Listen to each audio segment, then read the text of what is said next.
Hey y'all, Pops here. Well, as I was going through YouTube this morning, I came across this video. This is a list of rules that Sardaco is proposing for OnlyFangs when we commence in October. I want to talk about the OnlyFangs rules. I want to nail this down because I want to pitch this to Soda Poppin', and I want to know if what he thinks about this. OnlyFangs will be a guild self-found, fake fresh guild. No use of the auction house. You can only group with self-found buffed players 1 to 59. Once you hit 60, you can group with anyone. The third rule, no Onyxia buffs until we kill Onyxia. No ZG buff until we kill Hakar. ZG will unlock after we've cleared Molten Core, and AQ20 will unlock after we've cleared BWL. All first crafting patterns have to be found on stream. Now, this means if somebody randomly says, hey, I got the petrification flask, we need to see the clip of you looting it and what mob you killed to get it. You can't just randomly show up one day and be like, yeah, we found the Petri recipe.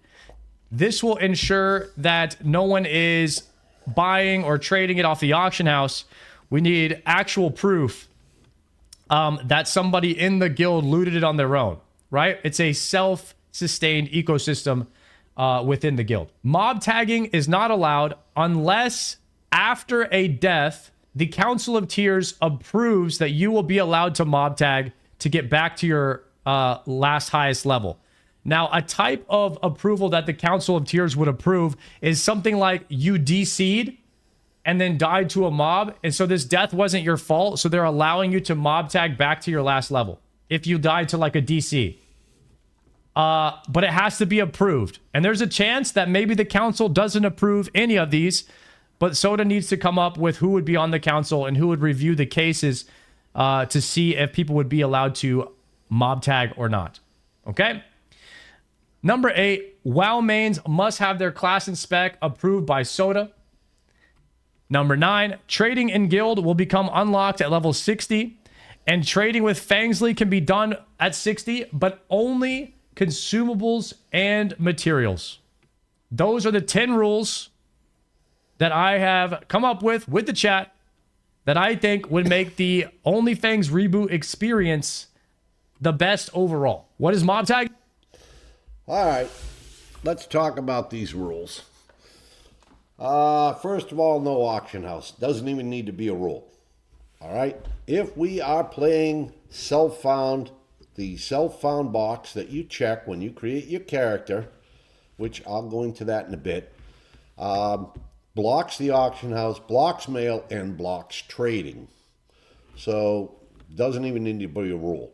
The only time you might want to bring it up is at level 60, the auction house is open. But anyway. 2, only group with self-found buff players 1 to 59.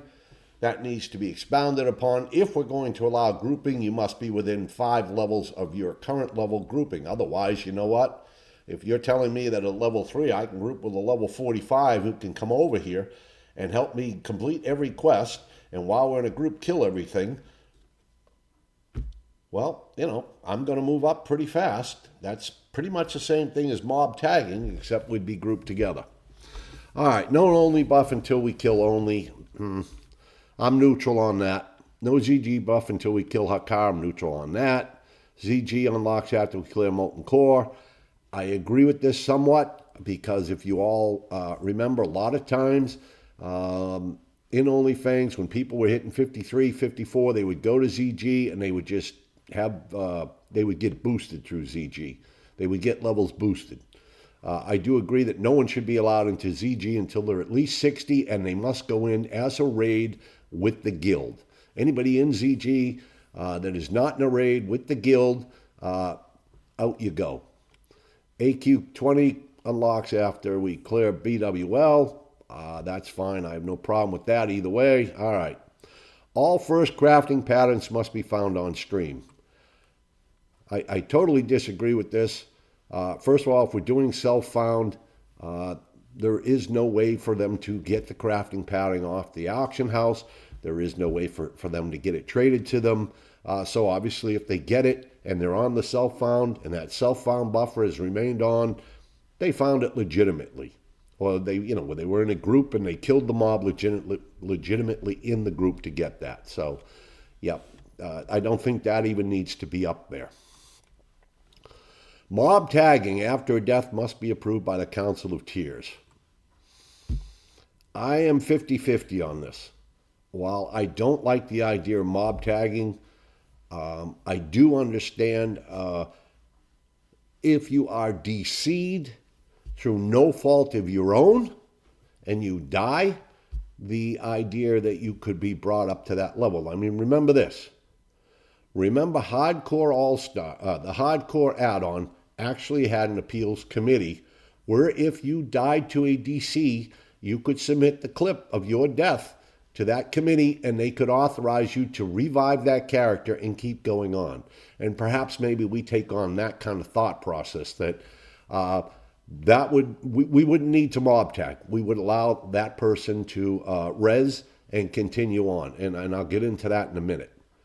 Wild mains must have class spec approved by Soda. No problem with that at all. He should be planning for the comps. He should be planning for the raid. He is the guild leader. He's going to be the raid leader. He's got to think about how many warlocks he needs to set up at the beginning because of the odds of all of them making the 60. Probably not going to happen. Trading in guild unlocked at level 60. I am okay with this. Up until level 60, I am dead set against trading in the guild or trading with other members in the guild. It will just bring on too much cheating, too many rule bends. People will be trading gear. People will be trading enchants. I get fiery enchant at 59. I go trade that to a level 15 warrior. You're allowed me to trade. That means I can open trade and enchant his gear. And now you got a 15 warrior running around with fiery. And we just said we're not going to do those things. Fainsley can trade consumables and materials at level 60. Yeah, I got no problem with that. Fainsley has always supported us. They were there for our first go-round. They should be allowed to contribute on the success of our second go-round. And again, as long as we're limiting it to consumables and materials, I'm okay. That no gear, no gold, no patterns, simply consumables and materials. Okay. So here's some other thoughts. Number one, we cannot play Alliance on Defias Pillager. And I firmly believe this. And my reasoning for this is if at level 60, we're going to open up and allow trading and stuff like that between guild members, we have alts that are already 60 on Defias Pillager with gold. Now you're going to allow me to trade with others, so I log on my alt. It's got 1,000 gold. I trade that gold over to another OnlyFangs member. That OnlyFangs member trades it over to my new 60. All of a sudden, I now have 1,000 gold. All I've done is, it's the gold buying all over again without actually gold buying. All of a sudden I've got magical gold. So no, we cannot play on Defias Pillager if we are playing Alliance. That will happen, I guarantee it. I really honestly think we should be playing solo self-found. That is the true spirit of hardcore. If you want to do this in the true spirit of hardcore, then do it the way hardcore was intended before Blizzard did its interpretations. Solo self-found. No grouping at all except for dungeons. Have a level limit set on the dungeons. That way they're a level 45, can't drag people through dead mines. Okay? Can you only run the dungeon once? I am okay with that, or once a day, I'm okay with that too. Either way, I'm fine, but again, I think the only time people should be allowed to group is when we run a dungeon. And you have to be within a certain level range to do that dungeon. I honestly believe we'd be better off going to a low pop server and starting at ground zero on a low pop server. It doesn't have to be a hardcore server. Go to a low pop server. Everybody use the hardcore add-on or a modified version of the hardcore add-on and go from there. And I say this for a couple reasons. lately the population on the hardcore servers has been on the rise. And yeah, when the War Within comes out this week, it'll probably take a bit of a hit, but the population has been on a rise. So let's assume it stays on a rise. Now all of a sudden you're going to flood it with all these OnlyFangs members. You're going to flood it with all these Fangly members.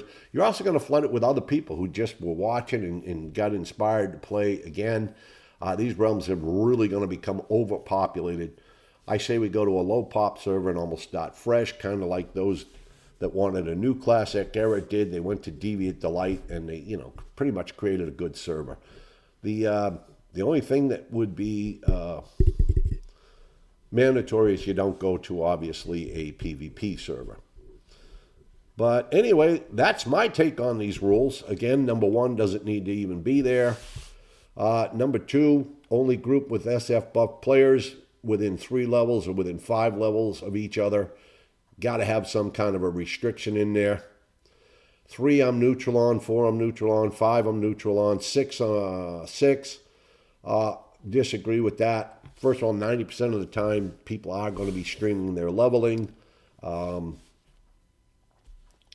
if you're doing it correctly and you're doing it self-found, then there's no way they can just get that traded to them or buy it off the auction house or anything like that.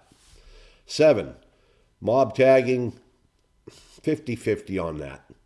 As long as there's a council, okay, but I don't agree with mob tagging. How about we say, this is, again, another advantage to not being on a hardcore server, is we could make the exception and say, gee, you know what, Pops, you died to a DC, you're level 52, we're going to allow you to res that character and keep going. And, we just kind of monitor and make sure I don't die again, because there would be a message in guild telling you that I res. That would avoid mob tagging and still allow the person to keep going with the character they had, with the gear they had, and everything else like that. Probably not a bad idea. But again, we have to be off a hardcore server for that to happen. Wild mains, no problem with that. Trading in guild, no problem with that. At 60, as long as we're not allowing, as long as we're not on Defias Pillager, where we can access gold that we already currently have. And number 10, Fangsley can only trade consumables and materials. I'm good with that. Anyway, those are my thoughts and my opinions on these rules for OnlyFangs. And I hope to see you in October when we start.